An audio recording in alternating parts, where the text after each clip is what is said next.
안녕하세요, 여러분. 이제 매직기포 16입니다. 어느새 16이네요.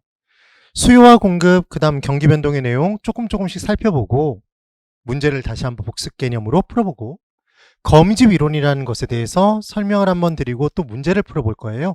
거미집 이론의 계산 문제도 나오잖아요. 자, 이제 거미집 이론이 어떤 개념인지를 한번 설명드려 보도록 하겠습니다. 배추가 있어요. 배추의 수요량과 공급량이 같았었습니다. 2025년도에. 그게 균형이죠, 균형. 그때 균형 상태의 가격이 있었어요. 그게 균형 가격인데 갑자기 뉴스를 봤더니 어떤 일이 발생했냐면 중국산 김치에서 무언가가 나왔대요. 그럼 뭔가 막 좋은 게 나오진 않았을 거 아니에요. 그래서 사람들이 이제 김치를 사서 먹기가 약간 두려우니까 뭘 하기로 했냐면 김치를 담궈서 먹기로 한 겁니다. 그러면 갑자기 2025년도에 배추의 수요가 증가할까요? 수요가 증가했죠. 근데 배추 수요가 갑자기 증가해도 배추의 공급량을 바로 늘릴 수는 없어요. 배추를 생산하는 데까지 시간이 걸릴 테니까요. 그래서 배추 수요 증가에 따라 초과 수요가 발생이 되는 거고 초과 수요끼리 서로 사기 위해 경쟁하니까 배추값이 이제 금값이 된 거예요. 배추 가격이 폭등했습니다.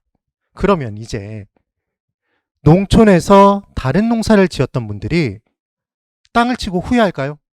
이때 배추를 내가 키웠어야 되는데 이런 생각을 할 거 아니에요.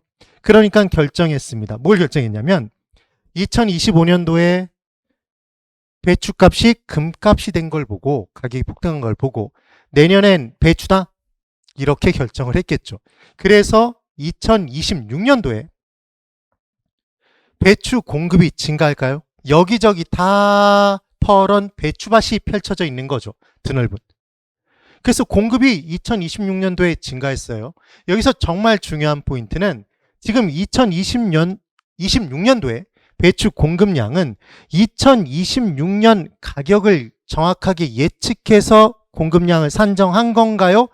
25년도 폭등된 가격에 그냥 맞춘 건가요? 2025년 전년도 가격에 맞춰서 26년도의 가격을 결정해버린 거다? 지금 그렇게 된 거죠. 그래서 배추의 공급이 쫙 증가했는데 드넓은 배추밭이 펼쳐져 있는데 수요는 거기에 맞춰서 증가가 안 되는 거예요. 그러면 이제 초과 공급이 발생할까요? 배추에 있어서. 그래서 배추 가격이 폭락해요. 배추를 뽑는데 들이는 인건비도 못 나오니까 얘를 그냥 다 갈아엎어버려요. 트랙터로. 그럼 이때 배추 농사를 지었던 분들은 펑펑 울었을까요?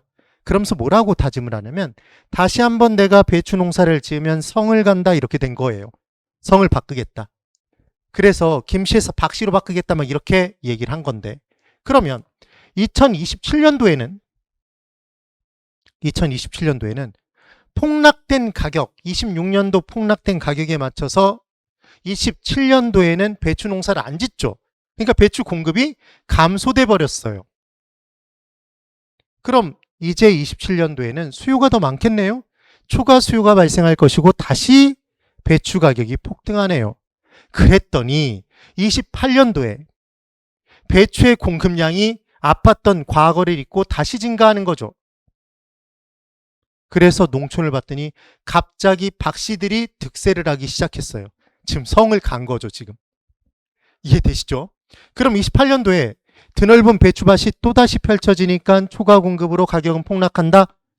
이와 같이 수요 증가 발생해서 가격 폭등 발생하니까 그때의 현재 가격에 맞춰서 미래 공급량을 결정지어서 초과 공급, 초과 수요, 가격 폭락, 폭등을 반복해 가면서 균형점에 접근해가는 궤적 모양이 거미집을 닮았다 그래서 얘를 거미집 이론이라고 하거든요. 그럼 이와 같은 일들이 발생한 건 수요와 공급 사이의 시간 차이, 시차 때문에 존재한 건가요? 그렇죠. 이 시차죠.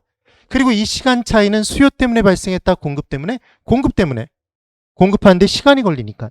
그래서 지금의 이 거미집 이론은 단기의 공급이 불가능한 제한만 적용되는 이론이래요. 모든 일반 제한가 아니라. 그래서 짓는데 시간이 걸리는 대표주자 부동산, 그 다음 생산하는데 시간이 걸리는 농수산물 등에 포함되겠죠. 여기서 정말 중요한, 이 내용이 성립되기 위한 정말 중요한 내용은 공급량의 결정은, 해당 연도의 공급량의 결정은 반드시 전년도 가격에 의해서 결정되고 있는 거예요. 그래서 공급은 짓는데 시간이 걸리니까 26년도 공급량은 25년도 가격에 의해서 결정됐고 27년도 공급량은 26년도 가격에 의해서 결정된 거죠. 그렇죠? 그래서 만약 공급자가 26년도 가격을 정확하게 예측해서 공급량을 결정 지어버리면 초과 공급, 초과 수요, 가격 폭락, 폭등은 존재하지 않아요. 그래서 거미주이론은 존재하지 않게 됩니다. 그리하여 거미주이론의 가장 중요한 포인트는 25년도에 폭등된 가격에 의해서 26년도 공급량이 결정된다는 거예요. 공급의 비탄력성 때문에 이 시차가 존재하더라. 이 내용. MM으로 우리 기억합니다. 지금 이 내용을 보는 순간 누구 때문에 이 사달이 발생하고 있어요? 공급자 때문인 거죠. 그래서 공급자는 짱구다라고 기억하시는 거예요. 뒤통수가 튀어나왔다가 아니라 약간 비합리적인 판단을 내렸다, 이렇게 보시는 거예요. 따라해 보세요. 공급자는 짱구. 네, 공급자는 짱구입니다. 그래서 현재 가격, 현재 공급량이 아니라 미래 공급량. 그런데 수요자는 짱구가 아니에요. 거미집 이론에서. 그리하여 현재 가격, 현재 수요량 이렇게 됩니다. 얘를 이제 그래프로, 그림으로 그려보면 지금 수요 곡선과 공곡선이 마주친 점이 있습니다. 교차된 점. 얘가 균형점이죠.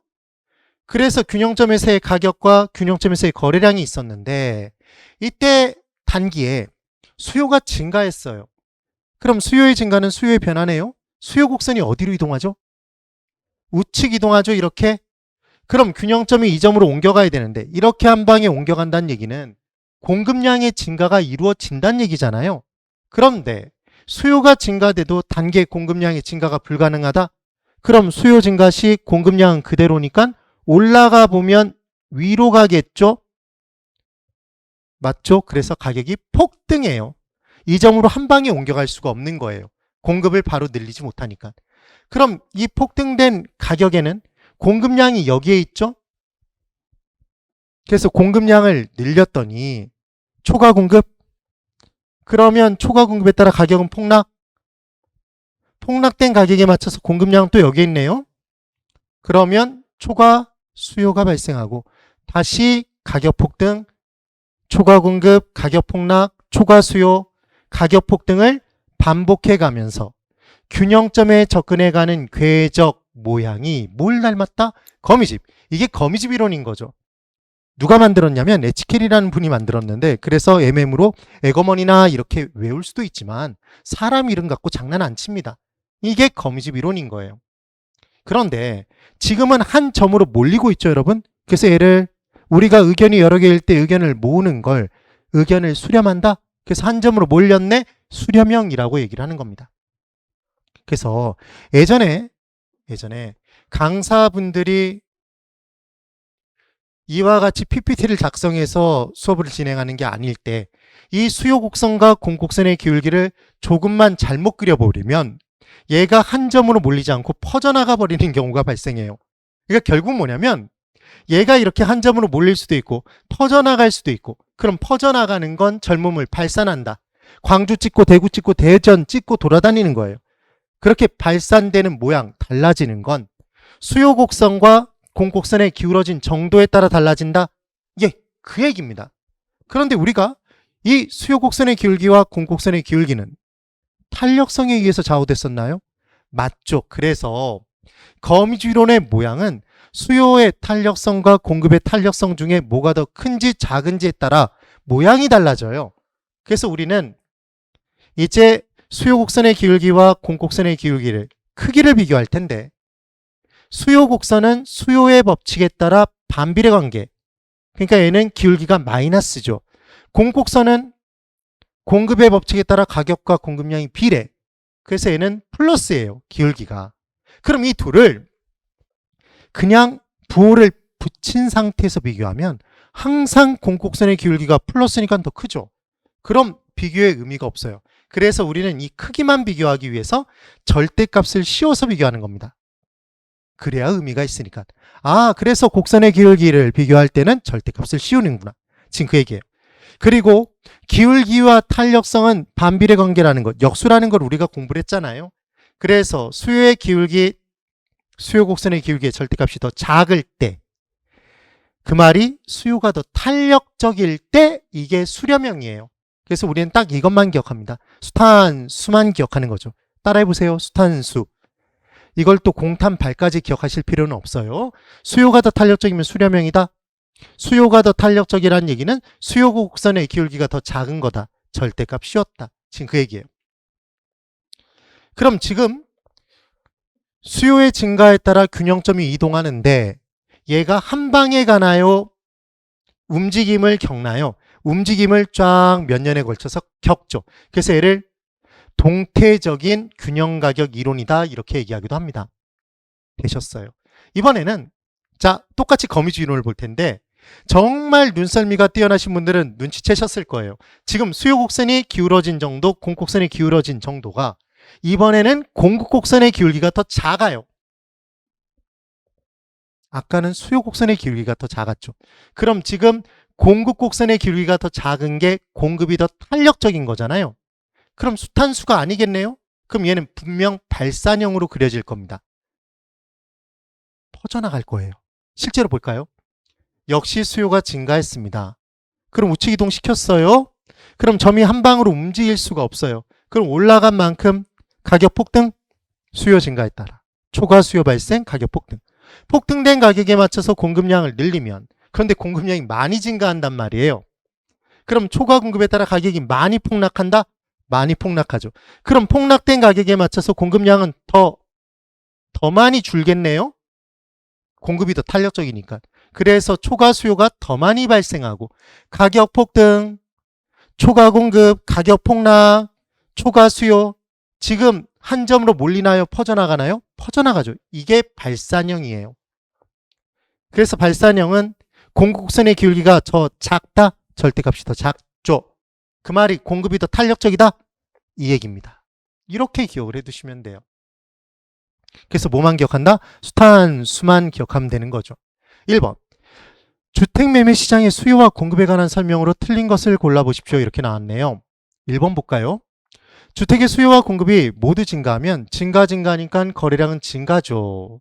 종합 문제입니다. 지금 3번, 지금 2번. 주택 수요의 가격 탄력성이 완전 탄력적이면 량이 어마어마하게 변하는 거잖아요. 균형량 증가 맞네요. 그럼 양이 어마어마하게 변하면 가격은 변하지 않는다고 그랬죠? 공급이 증가해도 바로 그만큼 수요가 증가하니까 가격은 변하지 않아요. 그때 균형 거래량은 증가하겠네요. 다시 한번 정리합니다. 탄력성 완전 탄력적이면 양이 어마어마하게 변하는 거다. 양이 변하지 않는다 그러면 X, 양이 변했다 그러면 넘어가자 반대. 이제 가격을 보자. 양이 어마어마하게 변하니까 가격은 불변. 이걸 확인하시는 거예요. 그 다음 3번. 해당 주택가격이 변화했답니다. 오로지 시장의 중심인 가격 변했을 때만 무엇의 변화? 수요량의 변화였죠. 얘만 수요의 변화가 아니니까 곡선의 변화가 아닌 곡선상의 점의 이동이 되더라. 4번. 주택 수요가 증가하면 수요 증가 시 공급이 탄력적일수록 공급이 탄력적이래요. 그럼 양은 많이 변하나요? 그렇죠. 거래량은 많이 변하죠. 가격은 작게 변하죠. 그런데 가격이 더 크게 상승한다 그랬으니까 X인데 확인해 볼게요. 다시 탄력적일수록 이렇게 나오면 탄력성 무조건 양이 변하는 거다. 거래량이 많이 변한다. 그럼 가격은 작게 변한다. 가격 변화는 작아요. 비탄력적일수록 이렇게 나오면 거래량 변화가 작으니까 반대로 가격 변화는 크다. 네, 이게 문제 푸는 요령입니다. 그래서 탄력적일수록 양의 변화가 크니까 가격은 더 작게 상승하겠죠. 뭔가를 그리지 않고 헷갈리지 않아도 탄력성이 결국은 양이 변하는 것이다. 양이 변하는 것이다. 그것만 기억하시면 이 문제를 쉽게 푸실 수 있는 겁니다. 4번이 답. 5번. 주택 공급의 가격 탄력성은 단기에 비해 장기에 더 크게 변한다. 자, 지금 장기에 더 많이 변한다 이렇게 돼 있는 거잖아요. 맞죠? 단기에는 가용 생산 요소의 제약성이 큰 바 얼마 못 늘린다. 기억나시면 됩니다. 2번. 부동산 경기 변동 문제네요. 사국면 표로 나눠져 있었어요. 이제 A부터 시작해서 내용 보는 겁니다. 그러면 이제 옳은 것을 찾아보는 건데, 회복기 상향기는 얘가 바로 확장기였잖아요. 가격 상승, 초과 수요, 이제 되죠. 초과 수요끼리 경쟁, 반대편 매도인 중시. 그럼 지금 매도자 중시 시장이겠죠, A는? 그럼 매수자가 들어가 있는 3번과 4번을 지워요. 그리고 B를 봤더니 건축 허가 신청 건수가 회복기에는 늘어날까요? 줄어들까요? 늘겠죠. 증가해요. 그러니까 감소인 거, 비감소인 걸 또 지워요. 2번이 지워지네요. 그 다음 C, 회복기에는 공실률이 감소하겠죠. 증가라고 나온 애를 또 지우면 지금 1번이 될 텐데, 여기서 볼까요? C를. 후퇴기 하향기는 떨어지고 있으니까 건축 허가 신청 건수가 줄겠죠. 어차피 이제 지어도 안 팔리는 시기가 왔으니까 감소합니다. 얘도 확인할게요. 마지막 확인이라고 생각하고. 너무 쉽죠, 이제. 후퇴기 하향기는 가격이 하락, 초과 공급. 초과 공급끼리 경쟁, 얘는 반대편 수요자, 매수자 중시 경향을 띈다. 지금 그 얘기입니다. 답이 1번이 되는 것. 왜 그런지 바로 아실 수 있죠. 그 다음 3번. 다음과 같은 조건에서 거미비론. 이때 모형 형태를 구해보래요. 그럼 이 문제를 보기를 쭉 읽으실 필요가 절대로 없어요. 바로 들어가서 확인하는 거죠. 그럼 우리는 숱한수만 기억하고 수요가 더 탄력적이면 수렴형, 반대면 발산형, 같으면 같은 범위에서 돌고 돈다, 순환형, 이렇게 표현하는 겁니다. 그럼 숱한수로 기억해서 씌워보는 거예요. 이게 절대값 씌워서 비교했던 거 기억하시면 되고, 바로 들어갈게요. 절대값 씌웠습니다. 0.3, 얘는 0.7이에요. 그럼 수요 곡선의 기울기가 더 작네요. 곡선의 기울기가 작아요. 그럼 탄력성은 더 크죠. 숱한 수, 얘 수렴형이네요. 그렇죠? 지금은 또 씌워보면 0.5, 0.5 같네요. 같은 범위에서 가운데로 몰리지도 않고 퍼져나가지도 않고 돌고 돌고 도네요. 얘가 순환형이죠. 순환형. 답은 1번이 답이 되는 겁니다. 되셨죠, 여러분? 이렇게 문제를 푸시면 돼요. 오늘도 매직기포로 합격에 한 번 더, 한 발짝 더 다가가는 마법이 이루어졌길 바랍니다. 여러분 정말 고생 많으셨습니다.